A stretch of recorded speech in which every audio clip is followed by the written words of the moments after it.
Husker fan Sam McKewon along with Wilson Moore with the Omaha World-Herald and Omaha.com. It was player and coordinator day for Nebraska football. Matt Rule talked on Monday. This is Tuesday, and Dylan Raiola was the star of the show. He talked for about 8 minutes as Nebraska's new starting quarterback, and I thought he was pretty smooth, Wilson. I thought he said some pretty interesting things in that short amount of time, including just his readiness to play a game.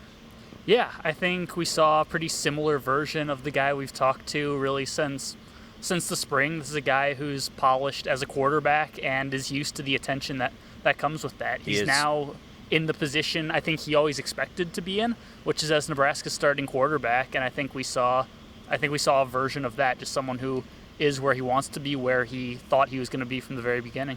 You know, not everybody can say it's not about me, it's about the team and sound pretty natural. Yeah. But he does. He actually doesn't sound pretentious when he says it.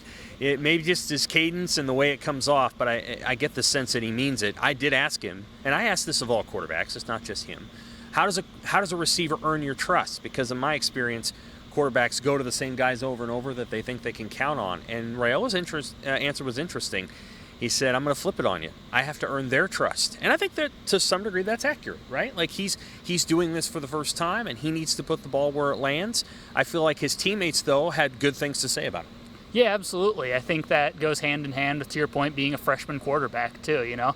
I think they're an extra set of eyes, an extra element from your team of like, okay, no one here has played with you. We haven't seen you throw the ball in person. When you're a freshman, you have to prove it a little more than someone who's established. I thought that was a good point by Dylan, and yeah, accurate to your point that he needs to build trust, and he's been talking about that for a while, you know, talking about how he needs to earn guys' trust as a leader. You know, he can't just come out right out and say, hey, you got to do this better, you got to do this right. He's got to kind of earn that ability to hold his teammates accountable and be the vocal leader you expect a quarterback to be. Not easy to do when you're a true freshman quarterback. There's a reason why a lot of true freshman quarterbacks don't start in college football, even really, really good ones. They tend to wait a year. Now, Jaden Daniels was an exception at Arizona State, and there have been a few others, but it's not always easy. The backup quarterback is Heinrich Haarberg, and of course, maybe it's a bluff. You know, the reporters are speculating that maybe it's a bluff. Nebraska's not really going to use Heinrich Haarberg very much in this first game, but man, are they talking a different story, huh? Yeah, it's interesting because I feel like this was kind of the direction things were going a year ago. We saw a little bit of Heinrich, I think against Minnesota, that very first game. He lined up at tight end, caught a pass that I think went for a first down in that Minnesota game, and there were some quotes. I remember Rule, Marcus Satterfield were talking after that, saying the same stuff we're hearing now, which is, yeah, he's a super athletic dude. We need to get him on the field as much as possible. And then we know what happened last year. Jeff Sims struggled, then he got injured, and Haarberg got thrown into was suddenly the starting quarterback. So I think that kind of derailed sort of the natural progression things were on last year, and we might be seeing more of that this year, just more creativity, more ways to get him involved. So Satterfield was very clear that he and Haarberg agree that he's too athletic to just be holding a clipboard on the sidelines. I don't know how many plays that is. That could be 10 plays in a game.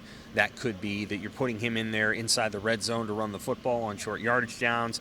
He could be a wild Heinrich. I don't know. He could be a wildcat quarterback. There's different things that he could potentially do.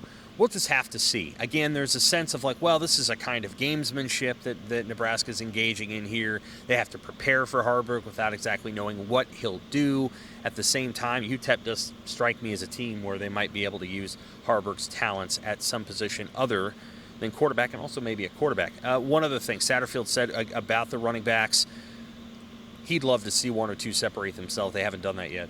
No, apparently not. It's interesting because I think the whole time from the beginning of training camp, that was the position group that everyone was saying, who knows? We don't know who's going to be taking that first snap. We don't know who's going to be getting the bulk of the carries. And 4 or 5 days from the first game of the season, we still don't know that. That's right. We'll find out when that offense takes the field and we see who's out there. And yeah, it sounds like everyone, all four, will get some snaps, but still an unknown as to who's gonna separate themselves from the pack. Seasoned veterans of Nebraska football know that this was true for many, many seasons now in Nebraska, that the running back position has been unsettled for years, even in the season where Devine Ozigbo ran for more than 1,000 yards. He didn't start until like game 6.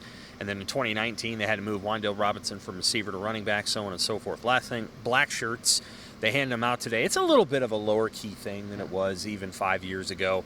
The 11 starters that you would expect to get them, I'm going to try to rattle them off now. Jamari Butler, Nash Hutmaker, Ty Robinson, MJ Sherman, John Bullock, Mekhi Bayer, Marquise Buford, Malcolm Hartzog, Isaac Gifford, Tommy Hill, and who was the last one? Did you say John Bullock? I did say John Bullock. Deshaun Singleton.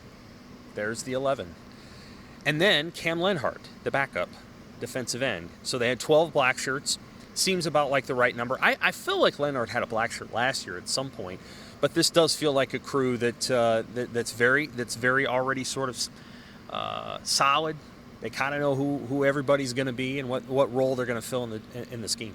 Yeah, I think when 9 or 10 defensive players got single-digit jerseys, that was kind of the 9. That was the writing on the wall right there. I don't think this was very unexpected. Because we knew that told us, okay, these are the guys who were, in Rule's words, the toughest players, the guys who established themselves as leaders, guys who set the tone at practice, and that's everything. That kind of goes into the whole black shirt mantra and idea. That it is indeed. Okay, for Wilson Moore, I'm Sam McKewon with the Omaha World-Herald and Omaha.com. Stay tuned for all of our coverage for the rest of the week.